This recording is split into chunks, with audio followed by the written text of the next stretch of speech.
बिहार में विधानसभा चुनाव होने को है, जिसी बीच अब अलग अलग पार्टियां बिहार में अपना प्रचार प्रसार कर रही हैं।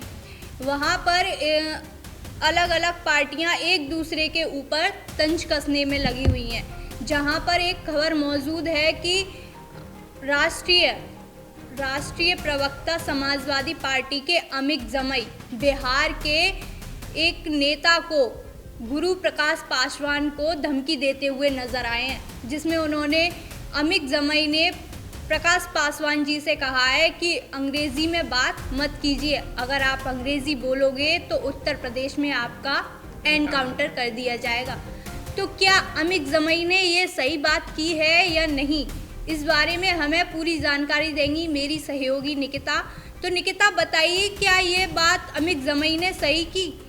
क्या यह बात एक किस चीज का उद्देश्य है? क्या ये अगर प्रकाश पासवान जी उत्तर प्रदेश में आकर अंग्रेजी बोलेंगे तो क्या ये उत्तर प्रदेश के लिए अपराध है?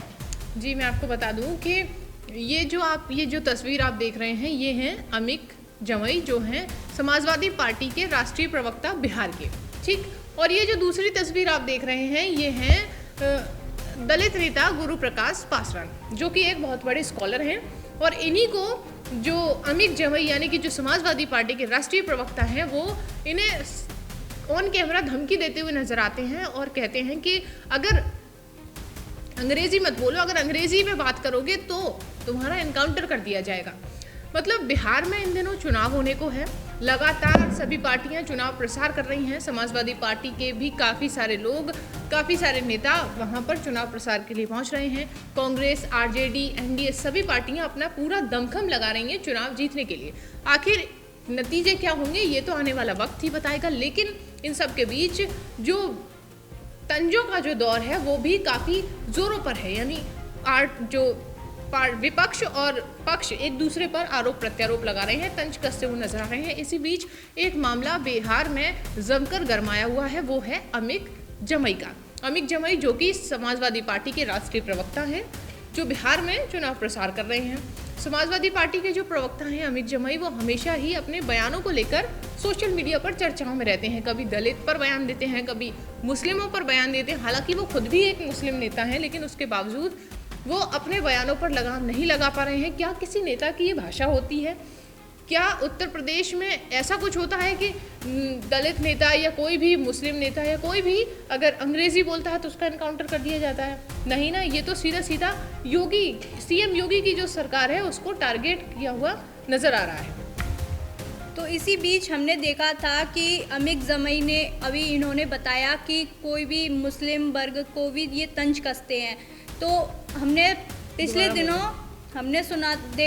सुनने में आ रहा था कि अमित जमई ने रूबिका लियाकत को भी कुछ तंज कसे थे। उसके बारे में आपका क्या कहना है? हाँ, मैं आपको बता दूं कि जो अमित जमई हैं वो, मैंने जैसा कि अभी आपको बताया कि हमेशा अपने बयानों को लेकर चर्चाओं में रहते हैं। कभी दलितों पर बयान देते हैं, कभी मुस्लिमों पर, यहाँ तक कि उन्होंने जो अपनी जो एक पत्रकार हैं उनका रूबिका लियाकत, उन पर भी उन्होंने एक आपत्तिजनक बेहद ही भद्दी टिप्पणी की थी। हालांकि मैं आपको वो बोलकर नहीं बता सकती क्योंकि वो बोलने में और सुनने में भी काफ़ी भद्दी है। तो वो मतलब पत्रकार को भी इस तरीके की भाषा बोल रहे थे, और अब वो गुरु प्रकाश पासवान यानी कि एक दलित को भी इस तरह के भाषाएं बोल रहे हैं कि उत्तर प्रदेश में अगर जाओगे, अंग्रेजी बोलोगे तो तुम्हारा एनकाउंटर कर दिया जाएगा, तो अंग्रेजी में बात मत करो। क्या जो समाजवादी पार्टी के जो प्रवक्ता हैं, क्या ये उनको ये भाषाएं शोभा देती हैं? और ऑन कैमरा वो उनको जब पत्रकार रोकता है कि सर रुक जाइए, ऐसा मत बोलिए, लेकिन फिर भी वो कहते हैं कि नहीं, मतलब वो अपने बयान पर रहते हैं कि नहीं, अगर अंग्रेजी बोलोगे तो तुम्हारा उत्तर प्रदेश में एनकाउंटर कर दिया जाएगा। हालांकि रूबिका लियाकत पर जो उन्होंने बयान दिया था उस पर अभी ज़्यादा कुछ चर्चाएँ नहीं हुई हैं, वो काफ़ी गरमाया था। उसके बाद ये वाला मुद्दा आ गया। इससे पहले भी उन्होंने मायावती पर भी कुछ ऐसे ही आपत्तिजनक बयान दिए थे। उनके बयान लगातार चर्चाओं में बने रहते हैं। कभी वो मुस्लिम नेताओं पर बयान देते हैं, कभी दलित नेताओं पर, कभी दलित। हालांकि समाजवादी पार्टी पीडीए की राजनीति करती है, यानी पिछड़ा दलित और अल्पसंख्यक, यानी दलितों को वो अपना दलितों का मसीहा मानती है खुद को, मुस्लिम समुदाय का भी हितैषी समझती है। लेकिन क्या हितैषी के पीछे ये सब छुपा है कि मतलब पूरा जब चुनाव वगैरह चले जाते हैं तो वो ऐसी बयानबाजियां करने लगते हैं, लेकिन जब भी चुनाव आता है तो उन्हें अपना पीडीएफ फॉर्मूला याद आ जाता है। ये सब हमें इन ऐसे नेताओं के बयानों के द्वारा देखने को मिलता है। तो निकिता, हमने सुना था कि जो वो एंकर थी जिनके सामने उन्होंने गुरु पासवान जी को उल्टा सीधा बोला, तो उन्होंने भी रोकने की कोशिश की या नहीं की? इसके बारे में बिहार सरकार भी कुछ कहेगी और अपने अखिलेश यादव जी भी कुछ कहेंगे। जी देखिए, अगर मैं आपको बता दूं कि अखिलेश यादव की अगर हम बात करें तो जैसे कि हम सभी जानते हैं कि अगर यूपी में कोई दलितों पर अगर कुछ हो जाता है, यानी कोई घटना घट जाती है, अगर मुस्लिमों पर यानी किसी भी वर्ग पर अगर कोई घटना घट जाती है, तो अखिलेश यादव सीधा सरकार को टारगेट करने लग जाते हैं, योगी सरकार को सीधा टारगेट करते हैं कि ये जो भाजपा सरकार है वो दलितों की, मुस्लिमों की हितैषी नहीं है, बल्कि उनके अनफेवर में काम करती है और ये सब घटनाएं उन्हीं के द्वारा कृत होती हैं। ऐसे बयान लगातार सोशल मीडिया पर वायरल होते हैं।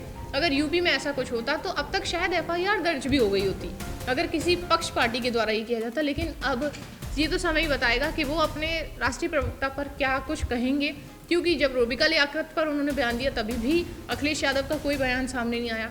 जब वो मायावती पर बयान देते हैं तब भी अखिलेश यादव का कोई भी बयान सामने नहीं आता।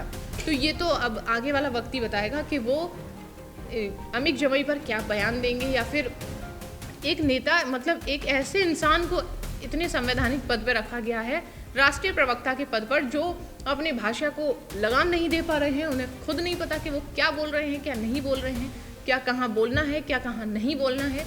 तो ये दलित पिछड़ों की जो राजनीति है, ये सरकार को सीधा जो टारगेट करते हैं अखिलेश यादव, ये शायद कहीं ना कहीं ऐसे ही अधिकारी इनकी योजनाओं को विफल करते हुए नजर आते हैं। ये तो देखने वाली ही बात होगी कि अपने ही पार्टी के राष्ट्रीय प्रवक्ता अमित जमाई की गलतियों को अखिलेश यादव जी कैसे छुपाएंगे। यानी कि बिहार में विधानसभा चुनाव होने को है और ऊपर से ये बवाल। इस बारे में आपकी क्या राय है, हमें कमेंट सेक्शन में ज़रूर बताएं और देखते रहिए खबर एक्सपर्ट, जुड़े रहिए हमारे साथ। नमस्कार।